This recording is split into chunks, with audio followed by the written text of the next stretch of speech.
This is Kayhan getting in the mindset. All right, the show is on the air. Okay, we're recording. This is the Malapert Smark Wrestling Podcast. I'm your host, Kayhan. This is episode 14. We've made it till episode 14, if you could believe it or not. 14, and geez. Vlad, he holds the record right now. He has been on all 14 shows. 14 of 14. What am I doing with my life? We're watching a lot of wrestling. You hit a milestone. It was a lot of wrestling this week, man. Robert couldn't keep up with it. Robert couldn't keep up with it. He didn't even watch Dynamite. It's brutal, man. It's brutal. But, too much wrestling. But listen, in addition to that, I've been having some issues with my puppy Laura. She's starting to get a little I hear her. A little pushy. You hear her? You see? This is the first time. I'm not sure if I could even do the show, but I'll bring her over here. But yeah, she gets pushy. She's like, give me attention. Stays up all night barking. Why are you sleeping? Give me attention. Oh, man. Well, she's giving you kisses.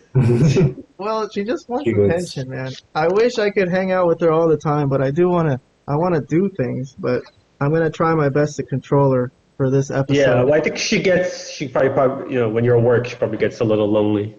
I think she sleeps all day while I'm at work, and then when I get home, she's all energetic and wants to hang out and stuff. So, I don't know. Have your sister come in and hang out with her. She hangs out with her, man, but she's got unlimited energy at night, and she won't let me work on the computer. I'm trying to edit, and she's just barking at me. Jesus. It's like, hurry up already. I know, but I got hours of work to do. But anyways, so this week was a lot of wrestling. Laura, go away. Yeah. Try to do the show. Okay. So we had a whole new show this week, Collision, which Robert, you see, there she goes again. Okay, I'm just gonna hold her in my lap for the whole show. You might have to hold her the whole show, bro. I'm gonna hold her the whole show. Give her pets. Okay, enough of that. Let's get started with the show. We got AEW Collision this week, but I'm gonna go back and start with everything we didn't talk about. So starting last week, we talked about Dynamite, and we're gonna go to Rampage because I don't know. I'll just mention a couple things from last week's Rampage. Let's see. It's okay. You don't have to. I don't have to. No. It's fine, man. You don't need to. But fine. If you wanted to say something, go ahead. Should we skip it? You guys want to skip it? I mean, what? I don't know. If you had something you wanted to discuss, I can't. No. Let's just. You might as well. Well, okay. We had Matt Hardy and Jeff Hardy. They accepted the challenge from the Guns, right, from last week's Dynamite. Not that important. Just for completeness' sake, because we never follow Rampage here, so it is part of the story. I'm not gonna talk about it too long. Oh, there was this match. Vlad, did you see this match with Jeff and Karen Jarrett? How could I? As Jim Cornette says, how could we miss it? This has to be seen to believed. Well, they were facing off this feud. I'm not even going to talk about the feud and the story of let's not. Why they're feuding or whatever. But it was it was a screwy feud, and there was the finish was Aubrey and Karen fighting, and that's why it got some press that Aubrey and Karen had a moment that a lot of people say looked terrible. But I like just from these highlights, it looks. Oh gosh. This happened? Oh my goodness. Yeah, so Karen got tapped out by Aubrey Edwards in the figure 4 leg lock. So, but Karen, okay, the work looks terrible, but she's such a good heel. I think she's still useful on the show personally. That's my opinion. But let's move on from Rampage. We're gonna go to SmackDown, which I think has been universally lauded, right, for the Bloodline storyline. And this week was no different. We got to give some kudos to this angle. So we're just ripping on things nonstop, but this is good. If anybody wants to give some compliments to it, telling Jey that his brother Jimmy's the problem.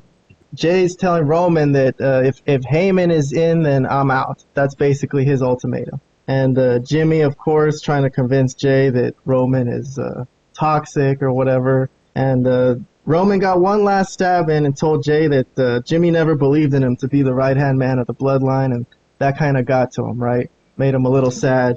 But in the end, he chose brother over Roman, and he super kicked Roman Reigns, and that's the end of the bloodline. I mean, it's officially they call it a civil war. They're gonna fight at Money in the Bank. I don't know if it's a civil war if they've already broken up. Vlad, you want to give some thoughts on this and give some compliments before we go to AEW and start ripping on wrestling? No, this was really good, obviously, right? This was good. My only thing is, as Jay was going on, like he was just saying, like, this guy, Roman believed in me. He put me in the main event. I'm the right-hand man. And then he still super kicked. He had all the reasons. Like, he was listing all the reasons that he should stay with Roman.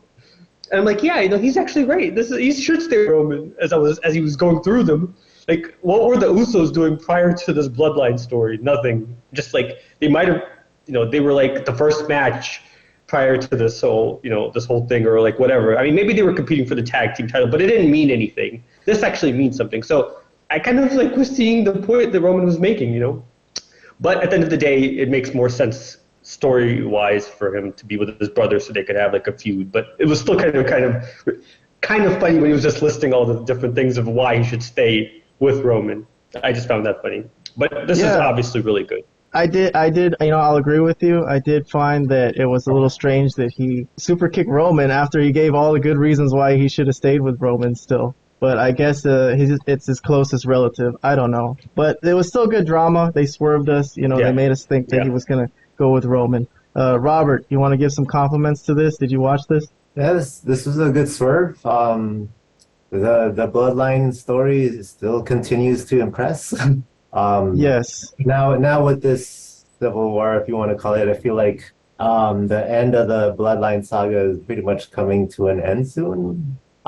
I don't know if this also means that a Roman's championship run is also going to come to an end as well, because he doesn't have as much backup to help him out, but we'll see.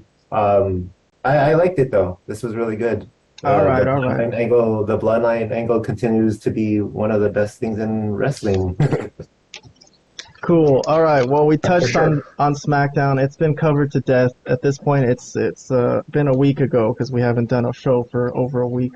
So, but I just want to say one thing real quick, that this is the only thing in SmackDown that's worth anything. If you're watching this live and actually watching this without like forwarding, you have to actually get through 2 hours of TV time to get like 10 good minutes, right? So it's like, doesn't really feel worth it at the end of the day. If I didn't have that forward option, like I mentioned to you guys, I probably would be not watching this. I'd probably just be watching like a YouTube clip of just the end of SmackDown or something.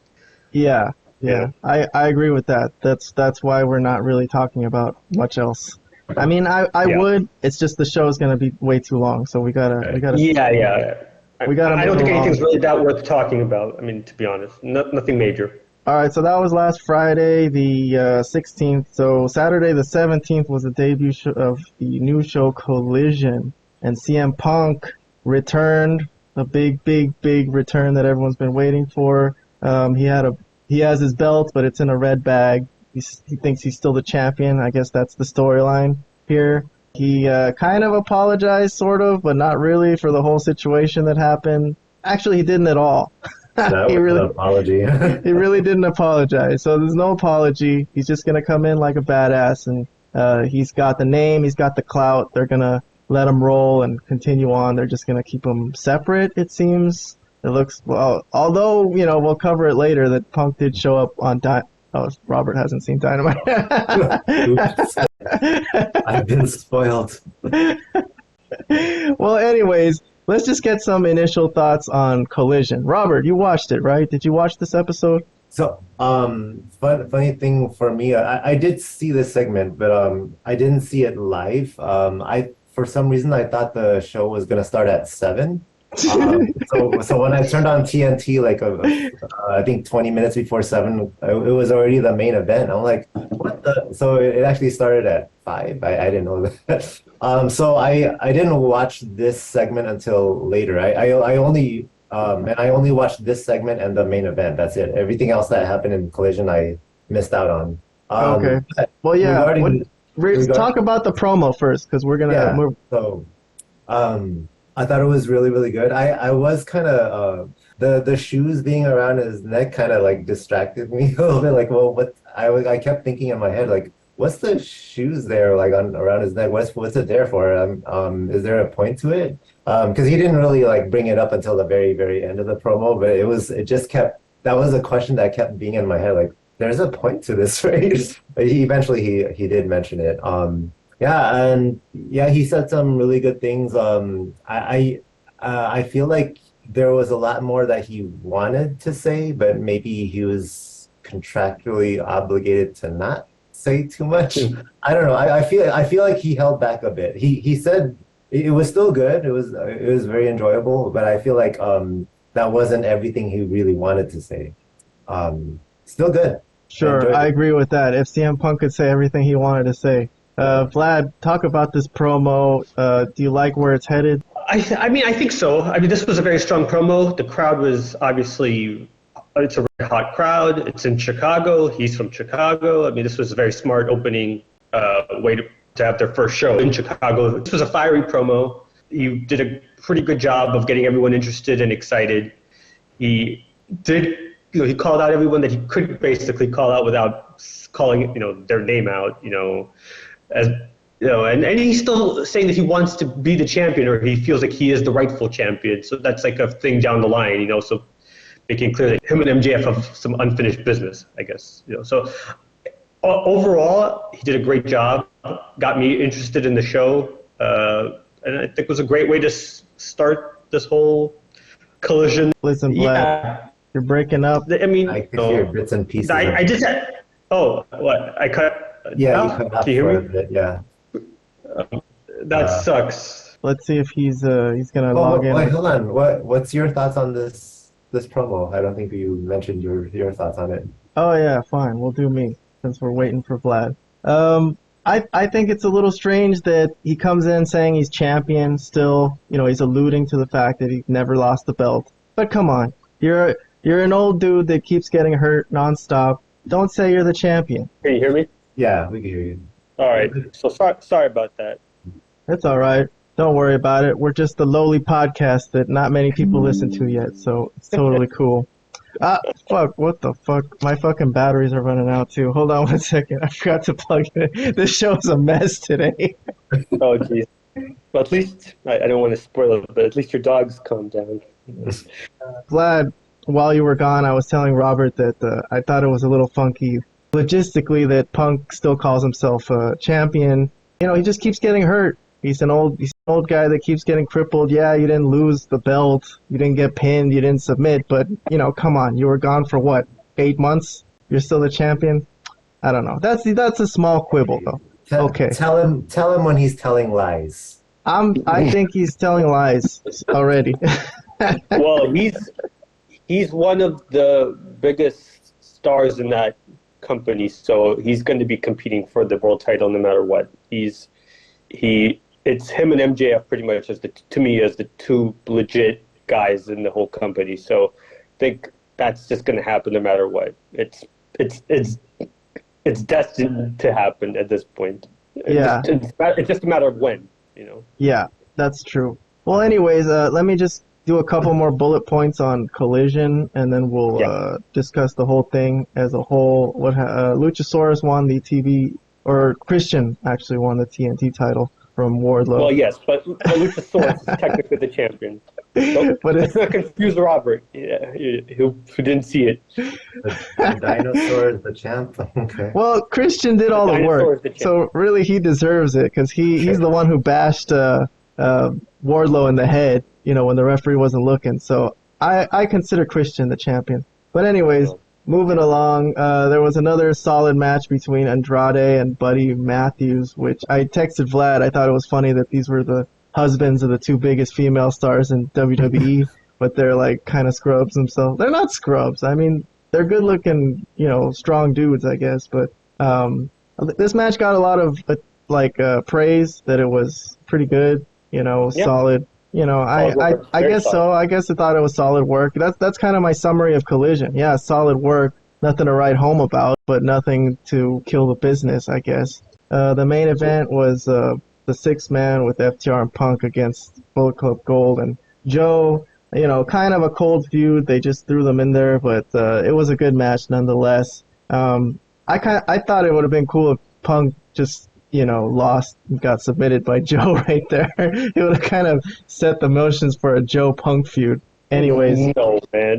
That's terrible. That would have been horrific. It killed Punk before he even started. What the hell? Who's booking this thing? Can you imagine? Hey, Joe is a strong character, man. They should use Joe in the upper. I mean, it's kind of. He's gonna feud with Punk most likely, but not.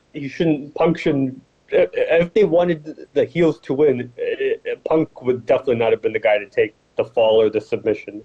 I mean, they didn't obviously, but I'm just saying if they did, that's crazy, man. That's crazy talk. Me and Vlad, we did talk about this off the air on the phone that we felt like Collision was solid, there wasn't really anything amazing, nothing to kill the business, but it set it up well. It was a good setup for what might come, I guess. Well, I think there's a couple pluses and minuses. There were the pluses, you didn't even mention the women's match. There was a women's tag match, between, Willow and Sky Blue and then Soho and Toni Storm, which was usually I just completely lose interest if it's a Dynamite match, but here I gave it a chance and it was actually not bad. This was the best work I've seen those women do, in fact, in the tag match. So I thought that was interesting. And the negatives I would say for the show is that I don't know what like I said, it's the time slot or it's just overall I have a hard time getting.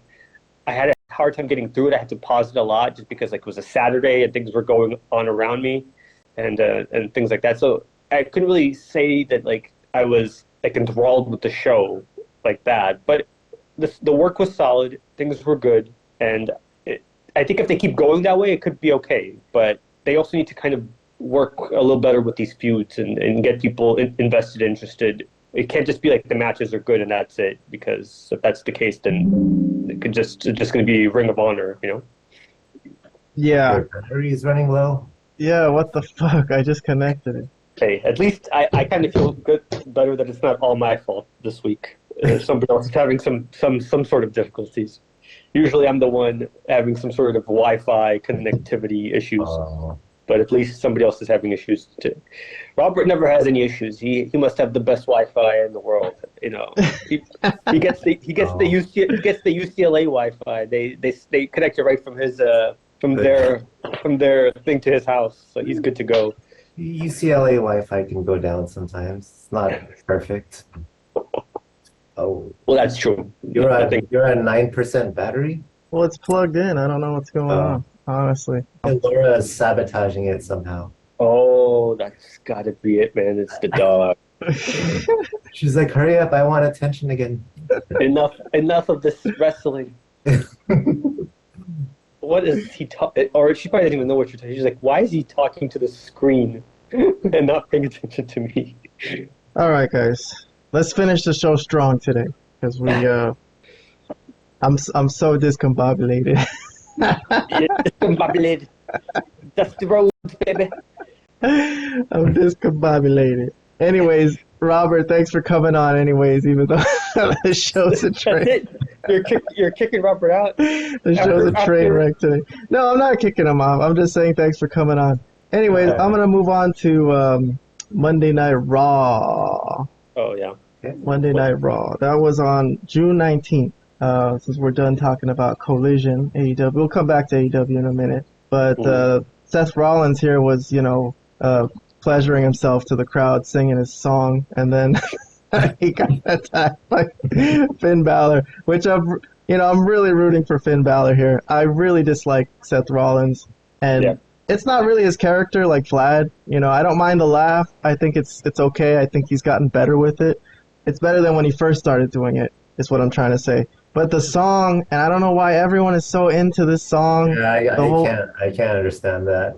I cannot stand this song. It's such a lame song. It's not even good. But, okay. So, Finn Balor here is trying to sell that he's holding a grudge against Seth for getting hurt in a match against him, and he's saying that derailed his career for 7 years. Okay. Thin premise for a storyline. But okay, yeah. So he hurt him pretty bad today on this show on the 19th, even though Seth Rollins had a show to do the next night on NXT. He showed up, you know, he wasn't put in the hospital or anything. So the next night on NXT was June 20th, and he's supposed to fight Bron Breakker, who challenged him, and Seth Rollins accepted because he'll accept anyone's challenge these days, even if you want to do it, or Robert, if you want a shot at the World Heavyweight title, just tweet at Seth Rollins. And, let me do that right now. Hold up. Should be good to go either on Raw or NXT or down the street at the gym that you go to, whatever. Okay, that'll work. Anyways, I have a theory about this match because I was curious how they would go. I kind of thought that Bron Breakker, someone would interfere because he's been a heel and he's been messing with a lot of people, and I thought somebody would have ruined it for him. And instead, he just kind of lost clean. You know, he totally lost clean. He put up a good match, he hung in there, he looked like he could hang, but they just put Seth Rollins over. I wasn't expecting Bron Breakker to win. I thought it would have been nice. I thought it would have been a really cool way to introduce someone into the main roster. Winning the title while they're on NXT would have been tight, but, you know, they've already been setting up Finn Balor and Seth Rollins, so somehow, of course, he was going to get out of this. But burying Bron Breakker, I mean, I don't know. He got a rub. I don't think it's that much of a rub, to be honest. I mean, Adam Cole got a rub from MJF. That's a rub if you want to help someone get over. This, you know, okay, you know, he's like, okay, you could hang with me, but, you know, in the end, he lost still. So I have a theory, guys, about Seth Rollins. This is going to be in addition to my theory about Cody Rhodes from earlier this year. So we can look back and we can see if this is going to be right in the long run. But in my opinion, I think they're making Seth Rollins the Roman Reigns of Raw. And I think he will be the World Heavyweight Champion for a long-ass time. And I think they're setting up a feud between him and Roman Reigns for WrestleMania eventually. And I think they're going to feed Seth Rollins to Roman Reigns to lose so that Roman Reigns can continue his reign for however many years it's going to go. So I think they're making a guy to fight Roman. That's my theory of what's going on here, because they're just making him look too good. He's going to beat Finn Balor. He's going to beat everybody. He's going to be the second guy in the company. They're going to set up a feud with him with Roman for WrestleMania, either next year or the year after or something. And then Roman will beat him too. So there's a prediction. You guys could tell me I'm stupid or tell me not. I think I kind of have Finn Balor attack Seth Rollins again at the end of his match on NXT. I forgot about that too. Hey, it's okay. It's okay. Relax. Yeah, Laura's telling you what she thinks about your theory. So, well, as far as the theory, I mean, it's not the most outlandish thing I've ever heard you say. It's possible that they try to book very strong and maybe something with Roman down the line, because in his promo with AJ, he was talking about Roman a lot. So maybe it is going to have something to do with Roman down the line. You could be right. I don't know. Obviously, I'm more about the character, and obviously the song is annoying too, so I agree with you on that as well. So, but obviously I'm a big fan of his overall work. I've always been a fan of his work, but it's just everything else about him that I just want to actually turn off the TV when I see him. So this is the unfortunate part. Yeah. Which is unfortunate because, like I said, this is a guy that was an original member of the Shield, which was a really great group, right? And so it's unfortunate that now he's this weird character, you know. That's pretty much all I have to say about that. I'm just saying that I think I have a good feel for WWE's long-term booking, you know. I think they have a long-term plan for Roman, and I think Seth Rollins is a part of this because they got to make somebody who's a viable WrestleMania opponent. And I think that's going to be Seth Rollins. But that's just my guess. Maybe not. Maybe I'm totally wrong, but I want to put it on paper. Not on paper. On video here, just so that if it happens, I could pull it up and say, "Ha, look at me. You were right. I know about wrestling." Anyways, Robert, so we're 30 minutes into this show, and I talked about everything that's not Dynamite. You're welcome to stay on. And I actually kind of do want to see Dynamite. Yeah. So No. I'll just watch it. Yeah, that's cool. All right, Robert. Well, thanks for coming on. Hopefully next week or whenever you're available, we can come back on and be a guest on this show. Thank you so much. And I'm gonna throw you off now. All right. All right, Robert. Take care, buddy. I'm kicking myself out. Bye. All right, dude. Bye. Bye, man. Bye. All right, let's move along. Dynamite. We're gonna move on to Dynamite. Yeah, the main event. You know how CM Punk said he's a Collision guy? I'm still a Dynamite guy. All right. So this is AEW Dynamite from June 21st. Yes. 2023. This was last night as we speak, but it's going to be 2 nights ago when this show gets released, because we're going to release this tomorrow on Fridays. That's when the Malapert Smark Wrestling Podcast comes out. So we're going to go through Dynamite in detail today, Vlad. All right? Are you ready for this? Are you ready? Yeah. I can tell my excitement. All right. So Jeff and Matt Hardy versus Austin and Colton Gunn. Cool entrance for the Guns, I'll say. Decent match. There was interference. I'm going to skip about 8 minutes into the match. What is it? Jay White and Juice Robinson. They're the ones who came in, and this leads to a Gunn victory. And then there's an afterbirth as they attack Matt Hardy for no other reason other than they're just heels, I guess. 4-on-2 beatdown at this point. Ricky Starks, he's the guy who comes in, tries to save them, but it's not enough. It's 4-on-1 now. They're beating him down. FTR come out. Still not enough. 4-on-3. Crowd starts chanting for CM Punk, and out comes Punk. Was not expecting him here on Dynamite, but okay. Right. Strange angle that, when when he's coming out, I'm like, what the fuck is that? For a second, I was like, what the hell? And then the commentators are like, it's Punk, oh my god. And, okay, so this is finally enough to turn the tide. And in the end, they run them off. I like the spot here where Punk is holding Juice's leg.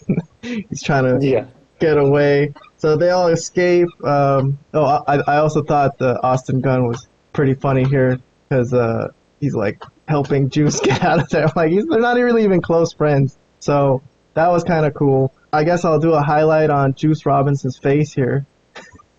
Punk challenges them to a 4-on-4 match on Collision. So not the worst 4-on-4 type of match, at least got a beef still. And, as far as 4-on-4 matches go, this isn't that bad.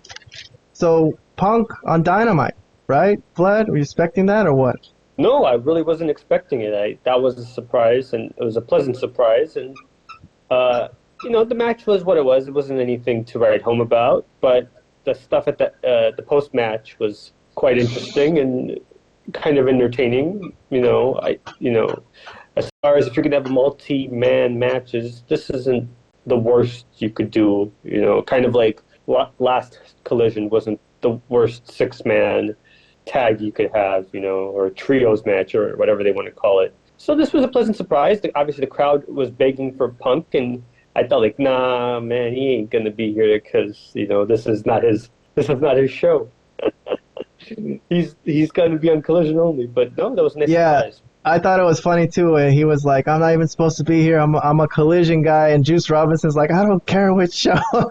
Who the fuck cares? It's true. CM Punk with all his freaking drama, man. Drama queen. Now they gotta have 2 different shows for these people so they can't hang out together. Okay, whatever. I guess Omega and the Bucks. Yeah, well, Omega and the Bucks weren't on this show, right? They did like a pre-tape segment backstage. Yeah. So I guess that's why he could be there. So they probably told him like, hey, don't worry, they're not gonna be here today, so you can come. Don't worry about it. Anyways, let's move along. They review Jeff Jarrett and Mark Briscoe's beef, which is a tall order to explain why these guys have been beefing it. But anyways, seemed like they had a blow off on Rampage on Friday, but nope, they're gonna have a concession stand brawl, old school. old school type of brawl here. Mark Briscoe and Jeff Jarrett. He really just wants to kick Mark Briscoe's ass here. So the referee keeping them apart before they kill each other, which is kind of funny because they're gonna kill each other in a hardcore match. But the referee's like, no, wait for the bell.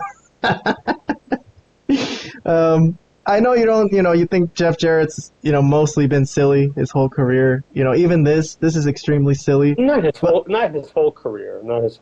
Yeah, TNA. He had some more serious stuff in TNA. Yeah. But I will say the premise here is pretty hilarious that Jeff Jarrett has completely no regard for, Mark Briscoe's been a mostly sympathetic character since he started in AEW because of what happened to his brother, obviously, which is really sad. Yeah. So most people have been treating him really nice, and Jeff Jarrett's the one guy that's like totally pissed off and doesn't give a fuck.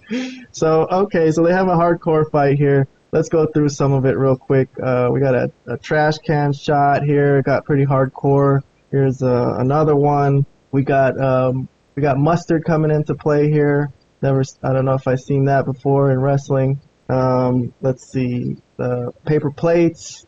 We got all the hot dogs, and Mark Briscoe is beating down on Jeff Jarrett mercilessly, and a masked woman comes in and sprays ketchup all over Mark Briscoe's eyes, and it's Karen, and she shoves one of them concession stand girls. Which is hilarious. The other concession stand girl is over there helping clean Mark Briscoe's eyes, but okay. So let me move along. Oh, Karen. Yeah, Karen should have slapped her right there. She shouldn't have let her wash his eyes out right there. See, what is that? Get in there, Karen. Push her away. Why is she doing that? Anyways, that was all she was good for. I guess that plan with the ketchup didn't really work. So Mark Briscoe, he gets ready to drive Jeff Jarrett through a table off the top of a ladder, and another masked person appears, and this one is Sanjay Dutt. And all this is pretty funny too because Jeff Jarrett on Collision said this match is going to have no interference. He said he was going to do this all by himself. Let's see, they worked their way into the arena here, and then Jay Lethal comes out of the audience, so still more interference.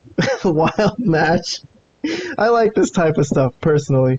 I don't know if you're rolling your eyes at all this, but 3-on-1 beatdown.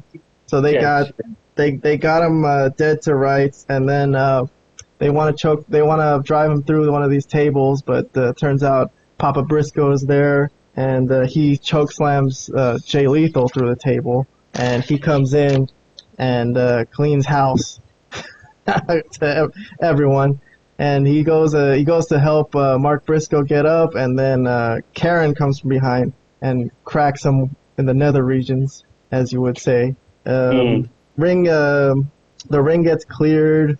Where am I at here?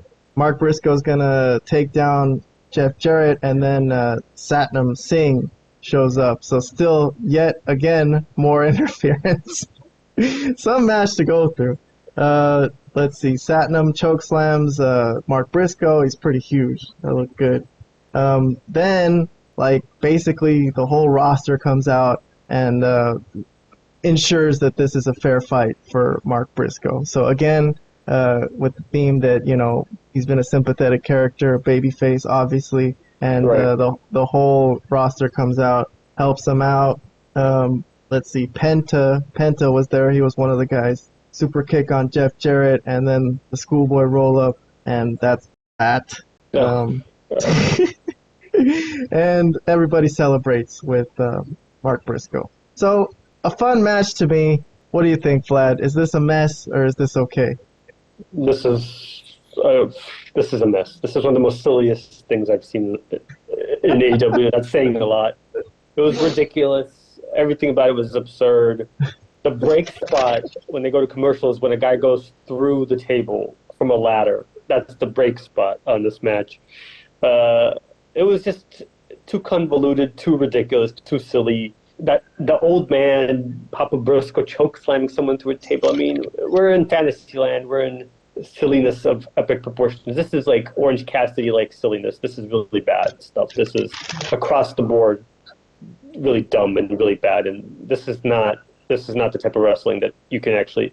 I'm not talking about like you can't have hardcore matches. You can have hardcore matches, but this is just stupid. This is not what we're talking about when we have hardcore matches. This is utter nonsense. Okay, and that's it. That's all I got in that.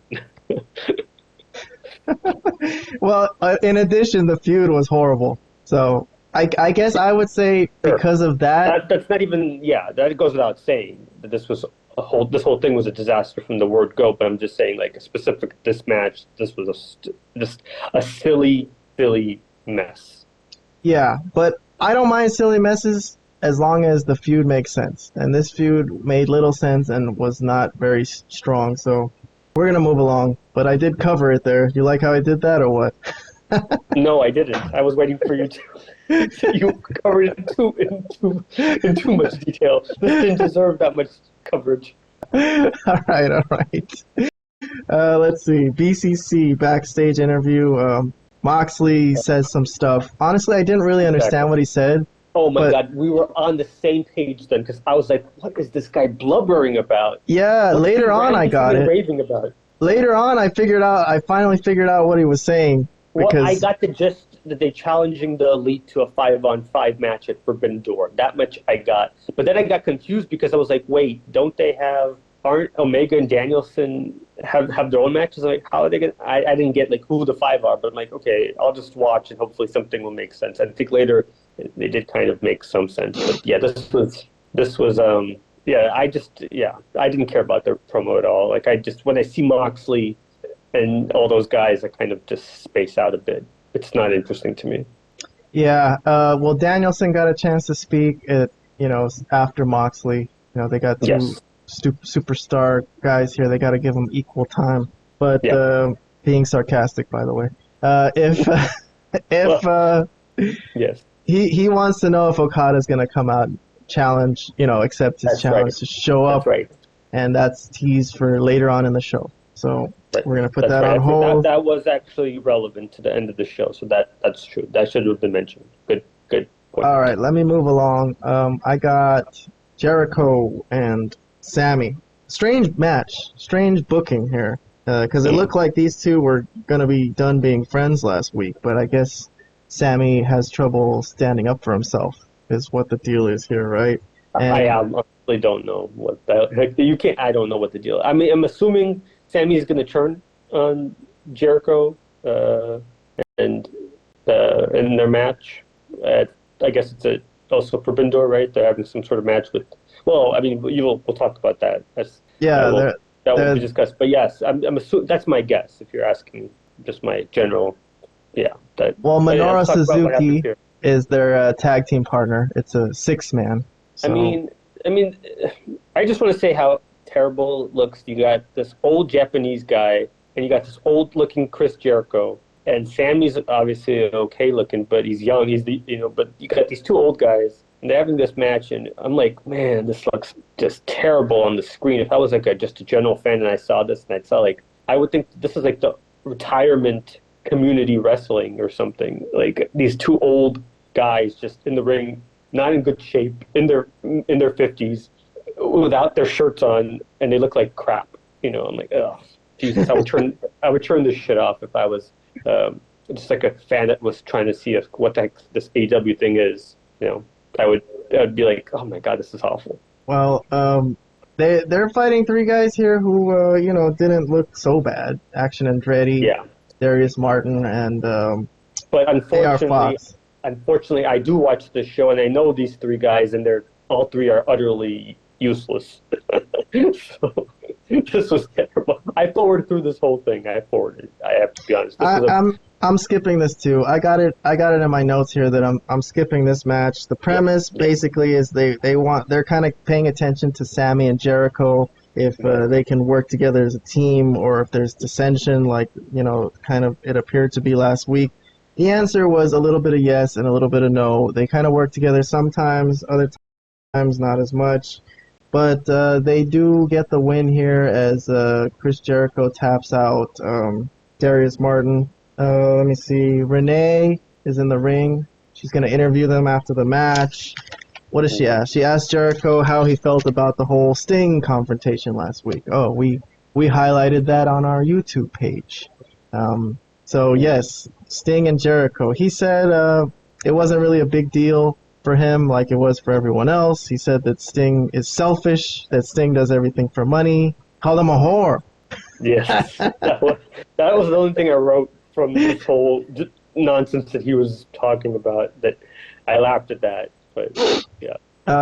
So he challenges Sting and Darby to find a partner to face him and Sami and Minoru Suzuki at Forbidden Door. So that's going to be the little New Japan part of this angle is Minoru Suzuki. That's right. What makes this a Forbidden Door match, I guess. But okay, Sting maybe they'll get the Great Muta or something like that to complete the Sting and Muta thing or something. I don't know. I'm just guessing at this point. I don't know.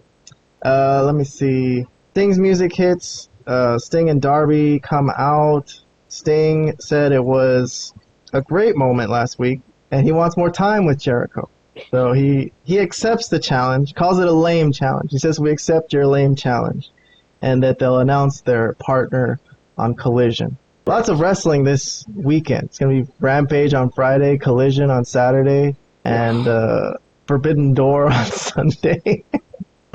Anyways, let's move along. Yeah, please. They do a segment where Tony and the guy from who does YouTube interviews on AEW's YouTube, I don't know his name, but they're picking names. Yeah, RJ City.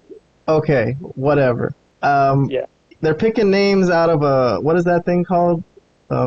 A raffle thing or whatever? Yeah, like a raffle. I mean, what the heck? You're right. I don't know what they call it. I don't know what they call it. The thing where they spin it around and, it mixes the names up. So they're picking names out for this blind eliminator tag tournament, they call it. And I guess it's teams that are just going to be randomly picked. And they're going to get a title shot. That's the point of this. And they pick 2 names out, and they're like, oh my god, this is incredible. You guys are not going to believe this. Which I thought was so stupid at the time.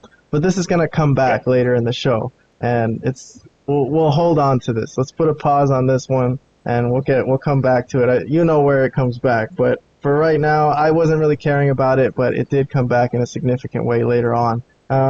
Backstage, Elite accept Blackpool Combat Club's challenge for 5-on-5 at the Forbidden Door, so they understood what Moxley was saying. Kingston. Somebody had to. Well, Omega can't be in that match because he's in a match with Will Ospreay. So Kingston says he'll do it and that he'll find the 5th guy. And he's like, I'll announce it later on or whatever. So these guys don't really like each other, but as he'll mention later on, that he's in this feud because he doesn't like Claudio, I guess. So let's move along from that. Unless you got something to say. Well, just real quick. Well, actually, you know what? I'll save it when Kingston comes out. I'll save it when Kingston comes out because I have something to say about Kingston. But that's fine. Yeah. All right. Let's move along then. Move along. Adam Cole, baby. Adam Cole comes out. He says he wants a rematch because he didn't lose. Calls MJF a coward for not accepting the request for 5 extra minutes. I mean, come on. That was an outlandish request. Who the fuck was going to accept that? MJF comes out to respond. He does his usual. Calls the audience poor. But he did put Adam Cole over, saying that Adam Cole came out like the old Adam Cole, but he said he's worried about him, that he took a lot of blows to the head, that Adam Cole even lost track of time, and that's why he doesn't want to give him another match, because he's worried that he's going to get seriously hurt. And MJF said that if he had more time in that last match, he almost had Adam Cole. So that was funny. So he refuses the challenge in the end. Right. Adam Cole does a Kayhan here, and he's like, all right, that's cool. How about I just kick your ass then? Which I felt that. It's like, dude, sometimes you just want to kick somebody's ass, but it's illegal. Anyways, Shivani interjects. Shivani comes in. Nobody wants to hear from Shivani, but he needs to relay the announcement of who ended up the names in that blind eliminator tag tournament that they just drew, and it was obviously Adam Cole and MJF. Okay, very convenient for the storyline, right? Yeah. So they both freak out. Cole doesn't want to team with MJF. MJF freaks out just because he has to wrestle more. He's like, what do you want me to wrestle every day now? Calls everyone sick perverts for wanting to watch him wrestle. So they bicker for a bit, and then Tanahashi shows up. Tanahashi shows up on the big screen, calls MJF a coward for not accepting his challenge last week, and he dares him to show up to Forbidden Door. He dares him. MJF is going to refuse again, and he calls New Japan a dog and pony show, and then Adam Cole once again tricks MJF into accepting another match, pointing out that, you're trying not to prove that you're not a coward, and that maybe he thinks Tanahashi was better than him, and that made MJF freak out and be like, all right, I'll prove it to you that I'm better than him, and he finally accepts the match at Forbidden Door. So he will be at Forbidden Door, and Adam Cole, his new tag team partner, wishes him good luck and kind of smirks on his way out that he tricked him, and MJF is left thinking, what the hell just happened? What did I just do? So Adam Cole once again gets over at the expense of MJF, not including the first match that they had, a really good match. This, like I mentioned earlier, this is a good rub. He's doing his best for Adam Cole here. I think he's really doing a service for him. All right, Vlad, time to hear your opinion. Let's put the camera on you, make you the spotlight here. Star of this. No, I mean, this was Give okay. us your thoughts. This was okay. This was, there was a couple issues I had. I mean, what do you think of them being partners now as a tag partnership? Is that silly or what? Yeah, of course it's silly, but I mean, it's not the worst thing I've ever heard, but obviously it's pretty improbable that they would pull their two names of all the wrestlers in the company. We're talking about, like, we know there's like over 200 wrestlers in this company, or just about, if not more. They pull the two guys that are currently in a kind of, that they're in a feud basically, to be tag partners for the tag team. I mean, right? The winners get, like, what is it? The winners get, I don't even know what it is. It's for the tag team. It's like a tournament or something. The winners get a title shot, yeah. A tag title shot. So, MJF should want to do that. But no, he doesn't want to dip his feet into the tag team division. He wants, he's the world champion. So, I mean, obviously, I thought this was silly. I mean, overall, the promo was okay. Then the Japanese guy, what'd you say his name was? Hiroshi Tanahashi. Yeah, I mean, I don't know much about him. I couldn't really understand what he was saying. The thing that they have captions on the screen, it wasn't really much of anything that I could really cared about. I was actually hoping that this match wouldn't happen, but it looks like it's going to happen at Forbidden Door. I was hoping MJF wouldn't be at Forbidden Door, but it looks like he will be at Forbidden Door and fighting this guy. And it is what it is. I mean, I'm slightly interested in the stuff with Cole, but that's mostly because of MJF. Not so much about Cole, but I have very little interest in this fight with Tanahashi. But because it's MJF, I might have to at least give it a look. So there's like a few, like a handful of matches on this card that now I might have to look and see what happened on and see what kind of quality the matches are. But I was hoping that MJF would not be part of the show because in the past he's not wanted to be part of. But maybe now that he's the world champion, there's more of a responsibility to appear on these. Yeah, well, I don't quite agree with them. I think some of these guys are decent workers, actually great workers. And is that the point? Like, I'm not saying they're not bad workers. I can't say they're good workers or they're bad workers. I don't know enough about them to say that they're good workers. That's not even the point. The point is, why is this in the middle of... You want this to be a coherent feud and an angle, and the whole 9 yards. Oh, well, there's no feud here. Tanahashi just wants a title shot, and it's going to be like an interesting dream match, I guess. I couldn't say because I don't know who Tanahashi is. So if it's a dream match to some, I hopefully it ends up being what they wanted. But me, I'm not very interested in this. So, but not that I won't check it out. I'll check it out. But as far as being on Dynamite and being part of this segment, whatever. Who cares? It's kind of what I got, the feeling that I get when I watch it, But the stuff with Cole could be interesting, and that's really what I take away from this whole thing is what's going to happen with Cole and MJF, and how much work does MJF have to do to try to get Cole over and make him a legit competition for him? Will be interesting. All right, let's move along. We got the Owen Hart Cup brackets. It's not very clear here on this screen, but I will say that it looks like Punk and Joe in the semis. I don't know if you noticed that on the left hand of the bracket there. Punk and If they Joe, win their match, if they win their matches, they'll be fighting each other in the semis. Yes, so I thought that was interesting. On the women's side, also hard to see here, but the semis seem like it would be Athena and Willow, which is the ROH champion and the New Japan champion, and then Sky Blue and Britt Baker on the other side if they win their matches. So interesting matchups. Okay, see what happens there. Punk and Joe is going to be an interesting one. Let's move on to what everybody's waiting for here. Orange Cassidy, baby. He's teaming with Shibata from New Japan. I just want to say before you continue, real quick. I had a feeling it was this because my notes said, I'm not going to talk about this next segment, F this. So I couldn't remember what it was as I was reading, but now as soon as you said Orange Cassidy, it all clicked. It all clicked right in my brain why I did not want to talk about this and why I even said fuck this, All right. Well, I got a bunch of notes on it. You mind if I go through it or what? You can go through it, man. I actually want to hear what you have to say about this. Yeah, all right. So they showed a highlight of last November when Orange Cassidy defended the international title against Shibata on Rampage. So I had no idea. Totally forgot. Might have not even seen it. But anyways, that's how they kind of got mutual respect for each other. And, that happens to Orange Cassidy from time to time. So everyone respects him. Daniel Garcia comes in. He's the opponent. That's my guy also. And he's teaming with Zack Sabre Jr., the current New Japan Pro Wrestling television champion. So Daniel Garcia is the only guy in this match here without a belt. Anyway, that is kind of amazing with the amount of belts in this company. they couldn't find one for Daniel Garcia.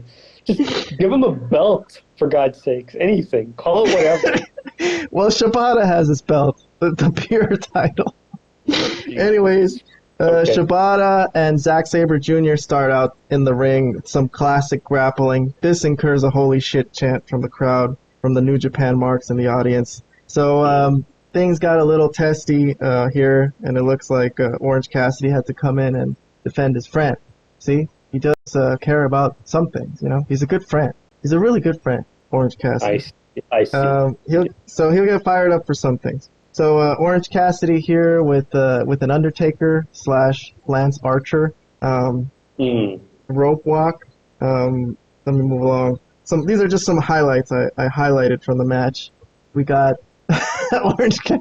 Daniel Garcia showing up Orange Cassidy here. Unfortunately, very disrespectful, doing his Daniel Garcia dance in Orange Cassidy's face. Back to Zack Sabre Jr. and Shibata. The dichotomy of this match. Some very serious wrestling, and then when Orange Cassidy gets in, obviously not as much. Okay, the Daniel Garcia dance. Vlad, you've been waiting to see this.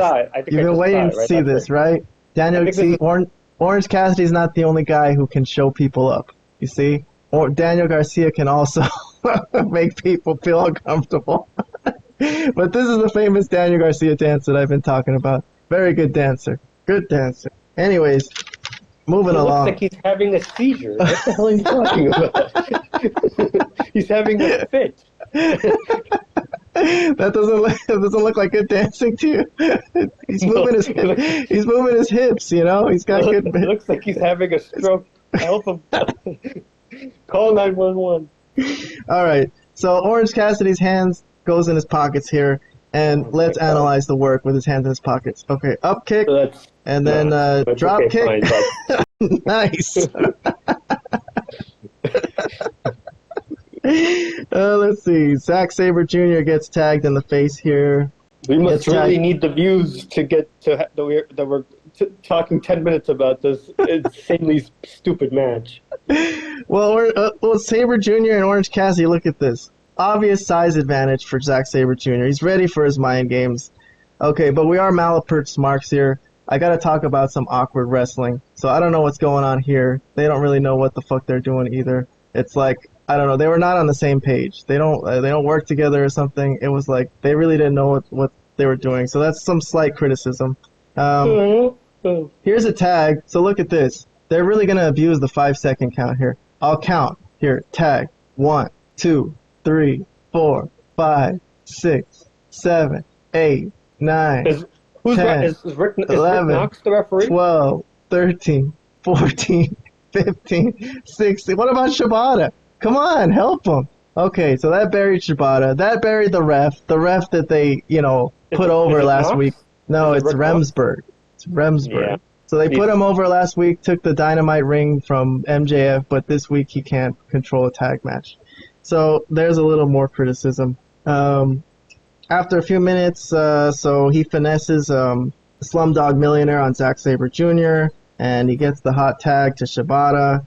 Although I don't know why Daniel Garcia didn't just, stop him from doing that tag if they're not going to enforce, 5 counts or anything.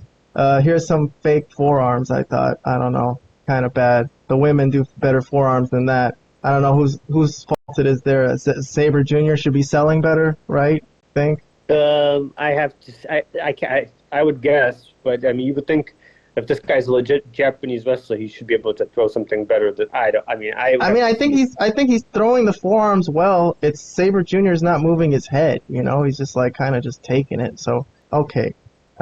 Maybe I would have to see it a little closer, but maybe you're right that he's maybe not being sold as well. I don't know. Never seen this. This is a little neck twist on the floor. I don't know. Maybe you've seen this, but that's how he broke up the count there. Anyways, Garcia and Shibata were putting in some decent work here. They worked well together, I felt. And the finish. Let's move on to the finish. The finish comes when Orange Cassidy nails his own partner with the Orange Punch by accident. And Sabre Jr. keeps Orange Cassidy at bay for the 1, 2, 3. So it's an Orange Cassidy loss, okay? For everyone out there who keeps complaining that he's booked too strong, here's a loss. You happy? So we get an announcement after this that he will be defending the international title against these 3 same guys at the Forbidden Door. So this is going to be a fatal 4-way, and that's going to be like a 10-hour show. I mean, there's just 50 matches they keep adding to this card. Yes, it's gonna be a 10-hour show. Hell yeah. Yeah. I don't know what this means when Shibata covers his mouth here. You see, he's like he doesn't want to let go of the title. What does that mean? Does that mean like no more talking or that? I don't know. And look at that. That was kind of Orange Cassidy's first time I really seen him get pissed off. So they were like supposed to be friends, and he kind of felt disrespected by someone he thought was gonna be a friend, and got mad, pulled his belt away, and left. So, never seen Orange Cassidy pissed off, but his homie kind of disrespected him. Anyways, that's the summary of Orange Cassidy's segment. So now that you can't say you haven't seen it. Now I can't unsee it. Thank you. All right, moving on. Alex Marvez finds Will Ospreay in the back, and what happens here? I was hoping Marvez was gone. He again sounded like such an idiot out there. Oh, I've been waiting here to catch this amazing interview situation. No, I've been waiting for all day. Oh I know. God. He's got to be related to somebody in the company. It's like, how family gets you work, I guess. I don't know. I don't know. Anyways, Ospreay, he asked him why about how he's been talking crap about Canadians, and Ospreay and Omega is coming up in Canada. And Ospreay says that people have been threatening to attack him at the airport, and that AEW needs to hire security for him. And then Don Callis enters, says this is because Omega has been enticing violence, and he offers Ospreay his own private security. Says that he wants nothing in return, just for Ospreay to beat Omega. So, Don Callis appearance. I'm a fan of his. Not a really an incredible segment here, but okay. You got any thoughts about this? You want me to move on? Let's move on. Pre-taped interview here. Tony Storm versus Willow is going to be at Forbidden Door also. I guess Willow is the New Japan champion, but this is for the AEW title. Yeah. Okay. Moving along. Taya Valkyrie versus Chris Statlander for the TBS title. There weren't many matches on this card, so I guess I had to make notes on this match. So I'll give a couple of notes. Taya's looking like she's a heel now. So she says that she wore down Jade for Statlander to sneak in and take the title. So that's why she's pissed off, and this is her chance to win it back. I thought they started off well. You know, they're kind of a hard-hitting match, but I have to point out a couple of moments where things do go wrong. So I don't like this low bridge. This spot where they just hold the ropes down and people like fly through it. Sometimes it looks terribly fake. And then also here's what is this? A moonsault that was supposed to like kind of go into a neck breaker, but that move I even wrote down. I didn't write much for this match, but that move right there is one of the stupidest things I've ever seen. Could have killed herself and crippled her opponent at the same time. I don't know who the hell told her to do that move, but if this was the old days, there would have been huge issues after a move like that. Let's just put it that way. Yeah, very ambitious move. I don't know, too ambitious. Don't really need to go there. What that was supposed to do. It didn't do anything. It was just a stupid move that was supposed to look cool or something. But nah, somebody has to tell her to stop doing something like that. She can't do those type of moves. She's gonna get herself hurt or hurt someone else pretty bad. Yeah, a move like that. That's the only really note I wrote on the match, because otherwise it was okay. Exactly. There wasn't anything great to write about, but that for some reason that stuck out, and I did make a note of that move. Yeah, I agree. Other than that move and a little bit of other things, I thought they did okay. But I like the attitude and charisma from Taya. Some of their moves landed. I don't want to say it was all bad. Let me see. 135, 10. Hold on. This looks good right there. Let me see. 37. This was impressive. Picking up Taya Valkyrie. She's not a small girl. So Statlander's pretty strong. Let me see. I wrote down here. I don't like this move. See, I don't like when there's obvious cooperation. She's got to it's like Jade Cargill's finishing move. I just don't like moves like that. I don't know. Doesn't rub me the right way. It looks like there's obvious cooperation there. I hear you. Skipping to the end. After a top rope superplex, Statlander hits Taya with her finishing move, and she goes over. I thought they did fine. Okay, let's move along. There's only 7 minutes left on this show here, and they promised us Eddie Kingston and a Danielson Okada showdown. So I was like, how are they going to squeeze all that in? But okay. Kingston is talking about he doesn't like the Bucks, but he's teaming with them because he doesn't like Claudio even more. And Mox is his friend, and but Moxley is his friend, so they're going to talk about this now. This is when Moxley comes out. So Moxley comes in from the audience, and they face off in the ring. Him and Kingston, old friends, and Kingston. Mox says Kingston is drawing a line here, and he says he has to fight anybody who's on the other side. And Kingston says, "You drew the line when you started hanging out with that scumbag."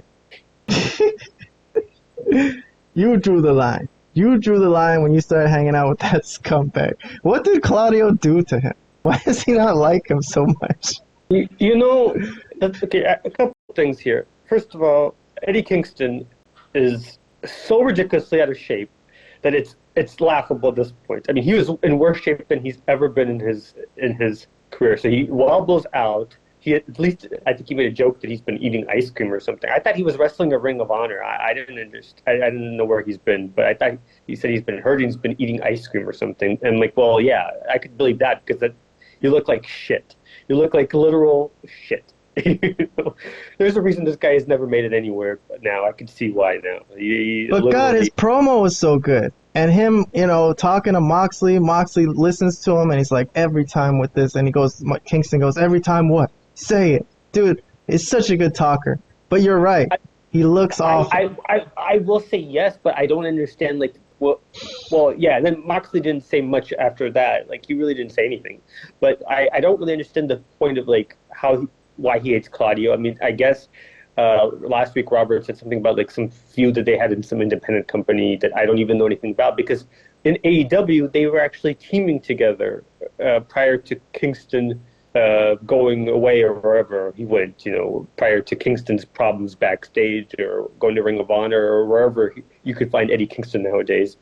I remember them teaming together, him and Moxley and and Claudio and Wheeler, right? I think we're actually so it makes no sense now that he hates him so much that he's gonna be with the Bucks. It's like doesn't even make any iota of sense. Okay, but yeah, I mean Eddie is a good talker. I will admit that, and I think that's the way he should be used. I don't think he should be used as a wrestler. I've always said that he should be used like as a manager, talker type. That's where he's best suited for at this point. I didn't really understand. Like, I don't even understand the beef. I don't understand the whole situation. So, yeah. And then the best part is he announces the fifth guy, and it's another fat guy, but this time it's a fat Japanese guy. Here he comes. here he wobbles out. Ishii. Tomohiro Ishii. Yeah. Anyways, let me go through the end of the show here, and then we'll comment about this whole thing. So Blackpool Combat Club come out to attack them too. Danielson gets on the mic and he says, Okada, you better come out here or he's gonna bash Ishii's face in.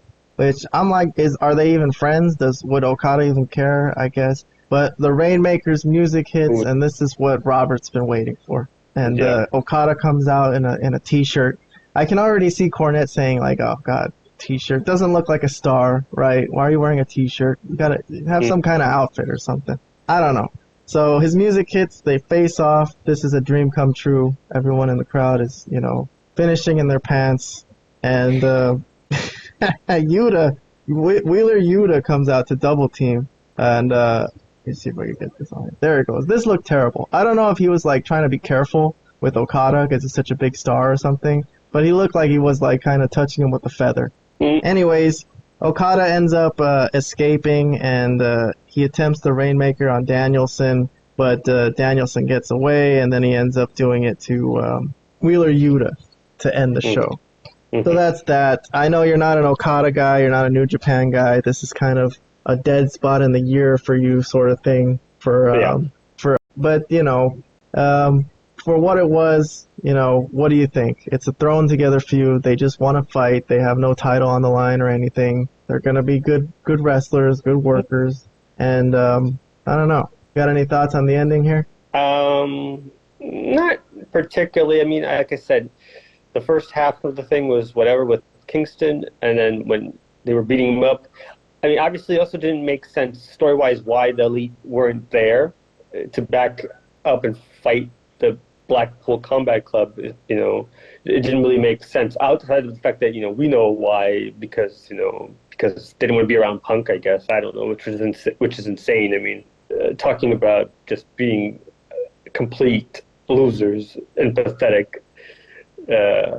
It's these guys, But anyways, yeah, I mean, it's going to be interesting with Okada and Danielson. It's going to be a good match. I think everybody's expecting it to be, and I expect it to be as well. I mean, I think Okada, from what I've seen, I've really not seen it much of New Japan or Japanese wrestling, but from what I've seen, Okada is probably the best of the bunch, and he should have a really good match with Danielson, who is, despite the fact that he is prone to being in bad booking, is still one of the great workers of the modern era. So I expect this to be very good. All right, Vlad. Well, we got through that. Show started off rough, but, I think our Dynamite review was pretty good. I think I could get some clips out of there, put on the internet. Yeah, unfortunately, there were some technical issues. I'll try to clean it up as best as I could. Still, anyways, we're like Raw. We get the show, we do the show. Rain or sleet or snow. If I was homeless and I was, sleeping on the sidewalk, I would still put an audio recorder on and tell the people what I thought of Dynamite. All right, Vlad. Well, now is that time of the show where we give our final grades. We still think Dynamite. I mean, Dynamite's worth reviewing, worth our time because there was really nothing bad about Collision. There was nothing to bash on. We need something to bash on. Well, no. Yes, it's nice to bash on Dynamite. No, but I think I'll have a better opinion of Collision maybe as it goes. And like I said, I'm kind of torn about the time, and it's a Saturday. I'm not used to having Saturday wrestling like that. It's just another show, and I mean, I do think it's better overall, but we'll see. I think maybe I'll have a better idea of what Collision's going to be. But if you want, I could give my grade for Dynamite. Hell yeah. This was pretty bad. It was a pretty terrible show. I'm going to be nice because there was a couple MJF moments and a couple other things that were okay, like semi-okay. I can't really think what those moments are at the top of my head, but I'll give it like a C-. I'll give it like a C-. But this was a very bad show. This was very, very bad. Yeah, I'm trying to think of what was actually worth watching. There wasn't really a match that was worth a damn on this show. No. I mean, we had MJF and Adam Cole. Yeah. We had the main event, which was not that interesting. Yeah, the main event was, I guess was the stuff with Kingston or the main event. I mean, if you want to see the main event was Valkyrie versus Statlander, but yeah, I mean, okay, so I'll give it a I guess I'll have to give it a C- too. I don't know, it wasn't that interesting. Yeah, it wasn't that fun. It was like work. Me taking notes on this was like a little bit of work. Yeah, but, it was tough to watch. This was a tough to get to, having to stop it and then write something down. At some point, like towards the end, I just gave up, man. And like, nah, it's not worth it. It's not worth it at this point. It wasn't that type of show. I noticed we get more views on our videos when the show is actually kind of good. Like when there's something to talk about, then people kind of want to hear what we think about it. But if it's just like lame, stuff. But anyways, Vlad, we've already an hour and 22 minutes in. I was hoping to make the shows a little shorter, but we did have some technical difficulties. But I always appreciate you coming on, man. Not a problem. All right, dude. If you got anything else to say, this is your platform. You want to tell the world something? You want to tell the world to go fuck themselves or whatever? I'm going to quote Vince McMahon and say, life sucks and then you die. There you go. Yeah. But come on, we gotta have a good time sometimes, positive thing. With wrestling, there's a lot of wrestling right now going on. I think there's a little too much. I don't know if I'm gonna be able to keep up with all this stuff. I don't know if I want to watch that much wrestling and be invested in that much wrestling. It takes too much time, and I'd rather not. I think there's other things that I could be doing or watching, even if I'm going to be watching stuff, than all this wrestling. Well, maybe you could save Collision for Monday and don't watch Raw. Just forget about Raw. We could get highlights from their WWE's YouTube to see what was the most important thing. And then you could watch Collision instead of that, I guess. I don't know. I could save Collision for maybe like Sunday morning or something. Or something like that, Sunday morning wrestling. I need more wrestling. I don't know what you're talking about. I need more. I just leave wrestling on all the time. So I need more. You don't have enough. I don't have enough. Yeah, I'm like Impact. Like when Impact is done, I'm like, shit, I got nothing now. What the fuck do I do? And then, Well, I'm definitely not in that boat. I don't want to watch that much of it. I have to be honest. I feel like we already have way more than enough. We have a 3-hour Raw, which obviously I don't watch 3 hours, but you know what I mean. 2 hours of SmackDown. Obviously I don't watch 2 hours, but again, it's there. 2 hours now of Dynamite. Now the new show with Collision, that's another 2 hours. And if you're watching Rampage, that's another hour. So obviously a lot of people are not watching Rampage, and nor should they. I mean, it's Rampage for God's sakes, but that is a lot of wrestling. That is a ton of wrestling. It's a crazy amount. That's 10 hours of wrestling. Come on, Vlad. You're good at forwarding. Just hit that button faster. Yeah, but if there's something exactly. If there's something actually interesting going on, it'd be that'd be one thing. I could forward so fast. Watch this. When I have it on, like I could literally just skip like 10 minutes in like a second. Look. But part of me is like, if I'm forwarding this much of the show, what is the point of me actually watching this wrestling show? Well, it's always been this way, man. Like Stone Cold, when we were waiting for Stone Cold to stomp on Vince McMahon, we had to sit through Goldust and Martinez. It wasn't as bad when we were kids. I'd have to go back and watch Godfather. Dude, I just know that when I was watching some of the old stuff back, like prior to the stuff with like Bret Hart and Stone Cold and even Shawn Michaels, like those shows were pretty good. They were, but at that time though they only had like a 2-hour show. So it was only Raw. It was before SmackDown. So, I don't know. I guess I like it better that way. The shows were just better and things worked better to me. But whatever, man. We'll just see what happens. I'll give it my best opportunity. Maybe the government should step in and force these companies to not, put a limit on their hours per week. 3 hours per week, not 7 hours per week, 10 hours per week. I would love that, of course. Everyone is losing their ass. Everyone's becoming homeless because they're losing their jobs because they can't show up to work because they just got to catch up on wrestling nonstop. And then everyone who's at work is watching wrestling the whole time on their phone because that's the only way to keep up with it. This is not a problem that's happening. That was me. I was at work today trying to keep, write down time codes, for my show today. Yeah, but you're definitely in the minority. There's nobody watching this stuff, Kayhan. I mean, not enough people I shouldn't say no one. People are watching this, but it's not a lot of people are watching this.